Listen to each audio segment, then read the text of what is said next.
I love the climate change connection to this. I don't actually love it, but I think it's important to bring it into the fold because I don't think a lot of people hear food waste and immediately start thinking about greenhouse gas output or climate. So I'd love to come back with that a little bit later. Jordan, we loosely throw around in this whole food space this feeding the 9 billion, which can be a little ambiguous. What is feeding the 5,000? Yes, so I'm going to do something a little different here. Let me go move this up. That might help. Yeah, so I'm going to tell a little story about feeding the 5,000 Oakland. So I come from a zero waste industry background, the Bay Area, and more I was noticing people were interested in food recovery and prevention, but not doing so much. So I was really kind of bugged about that. And after our big conference last March, which I co-chaired, that was the hot topics of the conference. Not recycling, not different parts of recycling or reuse. It was food recovery and food waste prevention. So I knew the time was ripe for change. Lots of food puns, right? Yeah. All right, so I saw a trailer for Just Eat It. And in that trailer, it's actually a really cute movie with this couple that eats out of dumpsters for 6 months to sort of raise awareness. They're in Vancouver. And then, so in that movie, I saw Tristram Stewart, this British guy, eloquent as bloody hell, talking about food waste. And I was like, okay, I'm getting this guy's book, I'm reading it. I read his book, completely floored me. Totally exposed the global food waste scandal, part of the title of the book. And also, they've been doing these events called Feeding the 5,000, feeding thousands of people in a public square food that would have been wasted. So inspired and on a mission, I contacted Dana Gunders at NRDC, one of our food waste heroes, and convinced her and the filmmakers of Just Eat It to do a one-day event talking about higher solutions to food waste. So the good, positive, higher solutions that work, that one-day event. So after planning it, talking with lots of people, recruiting people, it went from regional to several days, 15 states, 5, 6 different countries. Jonathan Bloom called it the Woodstock of food waste. Yeah, it just kept blowing up because so many people want to do something about this, and even recyclers want to do something about this. So I kept thinking, this is great, this is going so well, but we've got to get Tristram here. We've got to have a Feeding the 5,000 with all these people involved.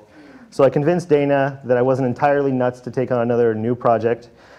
We connected with Tristram, and of course he was thrilled. He wanted to have the first Feeding the 5,000 in the US in the Bay Area with the mecca of hippies and viros and unofficial dumpster or bin inspectors.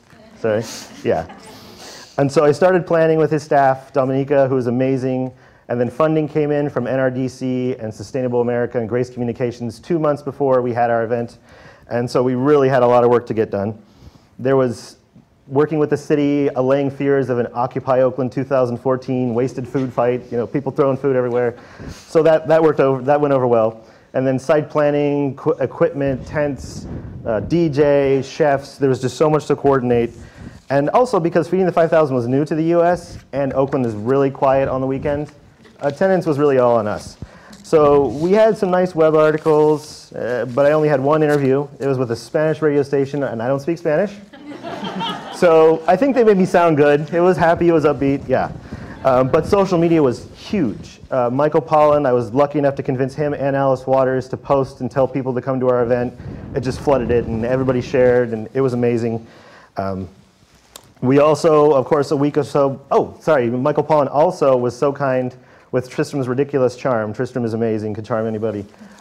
He talked to Michael Pollan and convinced him to do a new food rule on food waste. So he published Food Rule 84 in honor of Feeding the 5,000 Oakland. It's called Take Back Your Plate. So that was really amazing. And then, of course, a week or so before, we have lots of fires to put out, all kinds of things to organize, no permits, no breads, no sound equipment. But it all came together because there was so much help and support. The event was absolutely amazing. We had, of course, our funding partners. We had other great in-kind partners like St. Vincent de Paul, who donated the space to store the 11,000 pounds of food, cooked the delicious carrot, onion, and sweet potato soup. We had Food Shift, who coordinated volunteers, got some extra funding, and had the really important dancing banana people at the event. We also had People's Grocery, a food justice organization, who blended smoothies. They threw all of it in there, so the strawberries with the top, greens with veg, people loved it. Oaklandish was amazing. They designed our logo, donated hats, t-shirts, everything. Northern California Recycling Association helped with volunteers and everything.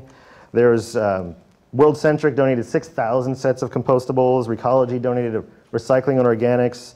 Stop Waste helped with funding and meeting space. The speakers were off the charts. Of course, excuse me, We had Tristram Stewart, Robert Egger, Dana Gunders, Jonathan Bloom, and of course Rob Greenfield, the environmental legend, jumping out of a garbage cart to speak. We had to have that. And then thanks to Ron Clark and Better Harvests and farmers, they donated 9,000 pounds of 2 large sweet potatoes, scratch squash, slightly bruised apples, crooked carrots, and big onions, in addition to 2,000 more pounds that went into the soup and the smoothies. And all of it would have gone to waste, but all of it was eaten, and eaten by folks who otherwise may not have thought of eating food that would be wasted. So all of that together was no doubt this food waste geek's dream come true, pretty much, and a brilliant start to the US food waste revolution. Free lunch to fight food waste.